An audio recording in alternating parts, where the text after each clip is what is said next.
Today we're going to do the most complete review of the Ninja Foodi Max Dual Zone Air Fryer. This is, in my view, one of the most versatile one in the market. It's a 9.5 liter equally sized basket. It's a name you can trust. And in this review, we're going to dig down just to make sure that the money you're going to be spending is for the right machine. Let's start off to discuss what you get in the box when you buy one of these. So first of all, you get the manual. This is the cooking manual, really. And you got a variety of recipes to give you ideas of how you can use your air fryer, as well as a little cheat sheet about the most common things that you would normally use, so that you know what setting to put, you know what temperature to put, you know what time to put. Of course, I find that personal taste is a huge factor, like anything in cooking. So, this gives you a guideline, and then you do you. Of course, it comes with a big manual, although all the stuff you need really is also repeated here. All of them come with the drawer, the divider here, and my one came also with this raising tray, which not all of them have it, and this fashionable apron. So that's all you get. Of course, there are extra accessories you can buy afterwards, and you do you. The first thing we need to discuss is build and quality. This uses premium plastics with a metal finish, and it's got a aesthetically modern design which fits in most kitchens. The total capacity is 9.5 liters and is equally spaced in the two drawers. And what that means is that you can have a big chicken on one side, for instance, and your side dishes on the other. So it's perfect for a family of 4 to 6 because you can cook a hell of a lot of food with this air fryer. The control panel is easy to read, digital display with a nice little turn knob. The buttons have a really nice feel to it, and all the functions are clearly labeled. The drawers are made from non-stick material and are machine washable for ease of use. I actually always wash it by hand because it takes 2 seconds anyway, but if you're gonna throw it in the machine, it's there. It comes with this divider. This allows the air to go underneath and cook evenly your dish. And my one also came with this extra tray, which you put above, and it kind of adds a double layer in your drawer. You can cook even more things. One thing to note though, is that even though these air fryers are very good at circulating the air, you're gonna have the stuff at the top, which is gonna get more heat than the one at the bottom. So a good way of using this is, for instance, when you already know that things cook at a different pace. So for instance, chicken breast at the top, a little bit of vegetable at the bottom, and you time it that way. Otherwise, you just need to turn it around. But it basically increases the volumes by double. Now let's talk about the main feature. This is a dual zone. What does that mean? That you can cook 2 different things at the same time. So you can choose one setting for what's on tray number 1 and another setting what's tray number 2. And in order to even further facilitate what you're trying to make, they've got 2 really nifty functions. The one which I like the best is the sink. The sink allows for you to cook 2 different things. So let's imagine a chicken that you want to cook for an hour, and then you got some potatoes that you need to cook for 40 minutes. And you don't want to think about making sure that they end at the same time. What you do is that you preset the left tray, you preset the right tray, you put sink, and then the air fryer times it so that they're all ready at the same time, which I thought it was pretty cool. And then of course you got the match, which is basically allows you to set on the left and then press match, so it automatically already sets you on the right, the exact same feature, which is also quite handy. This air fryer has got a huge amount of settings, which really allows you to do so many things. It cooks as low as 40 degrees Celsius to as high as 240 degrees Celsius.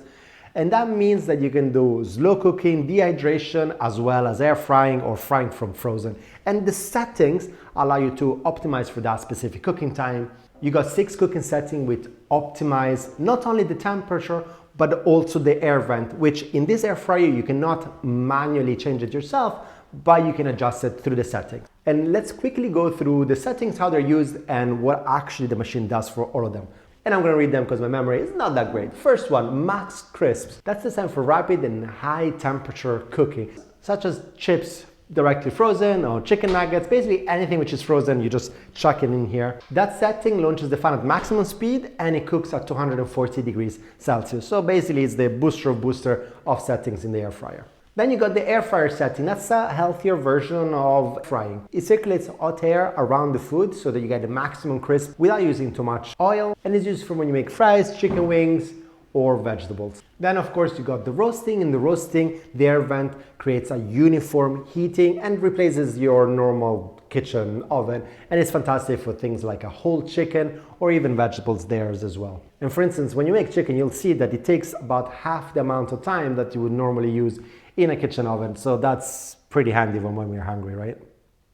Bake, of course, is used for when you make cakes or when you make bread. Again, the fan has a consistent distribution, softer than the air fryer or max crisp. And that setting is amazing for when you make small batches, things like biscuits or little bread rolls or like a focaccia. We've done that a few times, haven't we?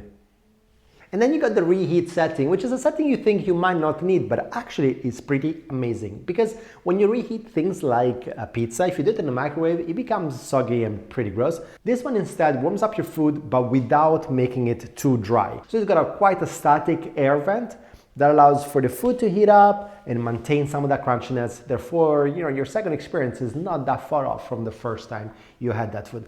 I was surprised by the amount of time I've used Reheat, and I've completely abandoned using the microwave to warm up leftovers. And last but not least is another function that you think you might not use very much, but I found myself that I use it all the time. Well, okay, all the time is a bit of an overstatement, but basically it's the Dehydrate. Dehydrate allows you to, dehydrate. So I've done, for instance,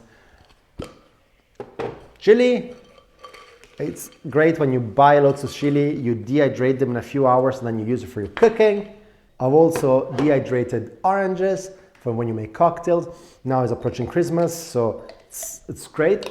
So it's a great way actually of preserving when you overbuy stuff at the supermarket, you dehydrate it and you can use it for later. So across the function, the main selling point is the fact that there is consistent, uniform cooking. So everything you cook will turn out consistent time and time again. It's also energy efficient. It takes about half the time, the majority of the stuff you cook, so things are much quicker, and as a consequence, you also use much less energy. And it's also very user-friendly to cook, so if you're not a confident home cook, this will allow you to do a lot of dishes that you would not have otherwise attempted to do, because it's so easy to just cook with this thing. And it's also super easy to maintain, because washing this stuff, apart that is dishwasher safe, I usually use it by hand, but it honestly takes 2 seconds. You're just washing a tray and you're not making a mess at all in the kitchen.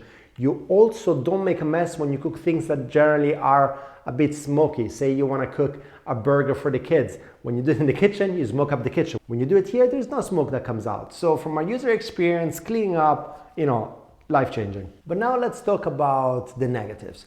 It is a pretty large machine. It does occupy a large amount of counter space, so for people that don't have that much space, this might be a problem. Also at the back, there are air vents. That means that you need to maintain a good distance between the back of the machine and your wall, because that's where the hot air goes out, and then you need to allow to have that circulation to go. The other thing is that, like anything, there is a small learning curve. To be fair, in air fryers, the nice things, and the reason why many people like it is because the learning curve is quite flat, but you need to get used to the temperature, how you position things in the trays. There are of course a few tricks and tips, which probably be one of my later videos, but you need to learn how to optimize your cooking to make fantastic results. But once you do that, the quality of the result is extremely high. Now the other con is also the price. Ninja is a premium brand, therefore the price is premium. You got situations like Black Fridays, which is happening right now. I bought this last year where prices are considerably lower, so I advise you maybe you take those opportunities to do it. But this is a machine that really changes your evening routine, especially when you have kids or even when you're alone, because basically you can cook without making a mess, which is a huge positive. So overall, I think this is a great machine. I'm super happy with it. It's perfect for a family of, we are 4, but also when my parents come to visit, we become 6. It's perfect, cleans well, cooks well. It's a big thumbs up for me. I hope the review was useful. I hope you start cooking with air fryers because they're a lot of fun. And if you enjoyed the video and you thought it was useful, please put a thumbs up. It's always good to have thumbs up and comments in our videos. It helps our channel to grow. And if you like to see Italian cooking, well, then maybe subscribe. Okay, ciao.